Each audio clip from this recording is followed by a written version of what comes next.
Namaste and good evening, everybody. Thank you so very much for such a warm welcome today. And Dr. Mehta, thank you.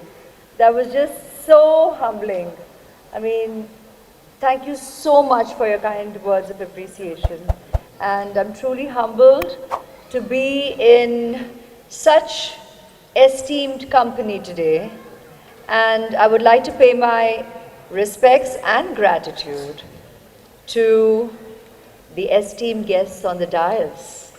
Really, I am privileged to be in your company, and it is an absolute honor to be here today amongst the esteemed guests on the dais, all of you surgeons, eye doctors,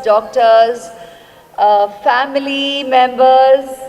You're vital to the success. You're the backbone, you're the support. And it was so wonderful to hear your president, Dr. Lalit, to turn around and actually express his gratitude towards his family. It was very touching, very apt, and it's wonderful to see that. I think that's what is so special about us as a people. Indians. Proud to be an Indian, proud to be amongst incredible Indian doctors, and proud to be here this evening. And that's why it was an easy yes when Dr. Mehta invited me on behalf of the AIOC to come to join you all this evening. It was a privilege to be invited as a chief guest and to light the lamp at the inauguration of your conference, and wishing you all great success for the next couple of days at this conference. And you'll pave the way, you'll make the difference, you'll contribute tirelessly day in and day out, right through from student days. Trust me, I was a student of science, so I know the beginnings, I know the journey. Most of my dearest friends are doctors, and the commitment, the sacrifice, the dedication, however much be said in gratitude for that would be less. And you know, this is, it's earned.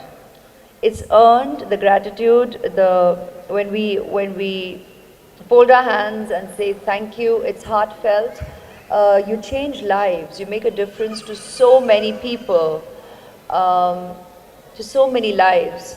So gratitude and thank you goes without saying. I did prepare to say a lot more, but that was all straight from the heart.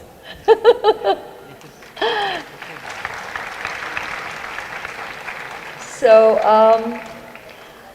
apart from congratulating truly each one of you on the dais, each one of you in the audience, for doing what you do as brilliantly and sincerely and keeping the light shining in most people's lives, I would like to say that it is you who has given me and shared facts that regrettably India, the second most populous country in the world, is #1 in terms of blindness. And you've shared with me that according to the latest estimates, an astounding number of almost 12 million people are blind, and 135 million live with vision loss. Now, we're all aware of it, but when you actually read statistics, it's unsettling. But it's all of you, members of the medical community, who assure people that more than 90% of vision loss is either preventable or treatable. The question then arises that what are the reasons that are still causing blindness and visual impairment? Now, I'm no one here to wax eloquent on a subject that is home turf for you all, but on behalf of all of you, let me shed light that it is one of the reasons is cataract, which accounts for 62% of blindness. The lack of early detection after cataract, it's the corneal problems, which are found to be the second most common cause of blindness. And for the reduction in avoidable blindness due to either of these causes, early detection is key. So this needs primary eye care, which is accessible and affordable to all. Keywords. One of the underreported tragedies of our time is that nearly 90% of the blind live in low-income rural areas. The main cause of this, often needless and frequently avoidable blindness, besides cataract, is the lack of glasses in time, which results in 20% of blindness. Now, this is a fact and a statistic that I think most people in regular society would not be aware of unless shared on platforms such as this. Then we have glaucoma, that's retinal blindness, which is the result of diabetes, highly prevalent in our country. Myopia in children is on the rise. And the last 2 years, this immensely trying 2 years that we've all gone through during the lockdown, brought everybody's work and even entertainment online. And that obviously has meant a lot more strain on the delicate eyes of children, which has been detrimental, testing. But I won't limit that just to children. I think we adults also are part of that community who have put our eyes through a lot because, screen time is something that has often been discussed, especially in the world of parenting.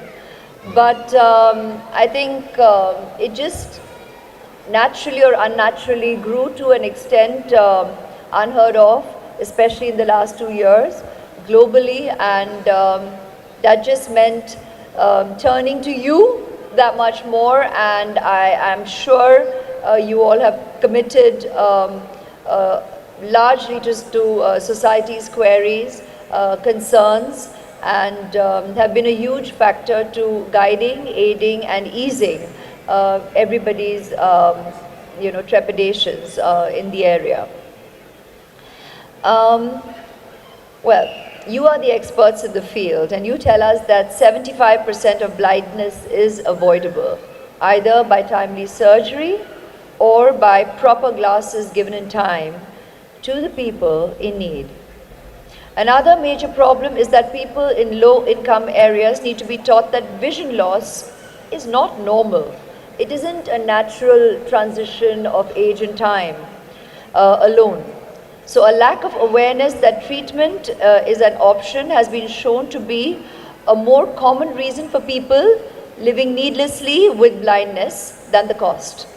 The factors that facilitate awareness are access to affordable local health care, higher literacy rates, better access to information technology, and all in all, educating people on the subject. So how can everybody, we all, make this better?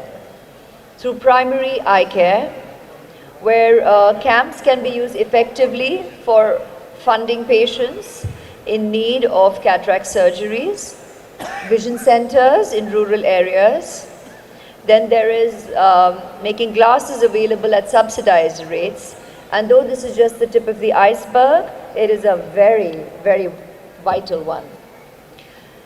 Public and private partnership in the area.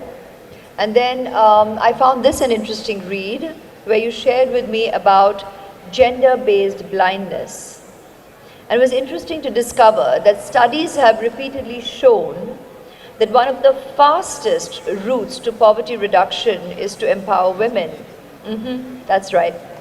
64% of blind people are girls and women.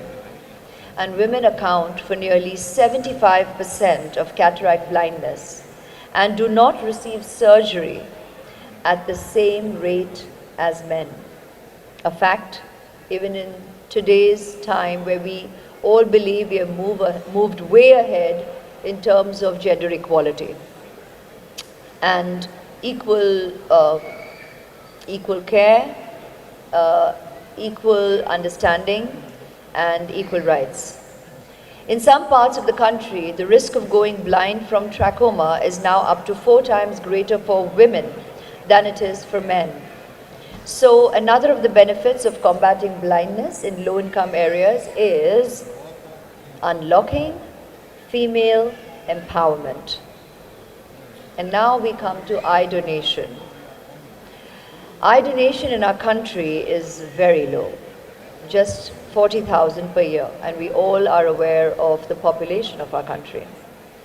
The gift of vision is by far one of the simplest and immensely effective gift that you can actually give your fellow people, humanity, family members, or society.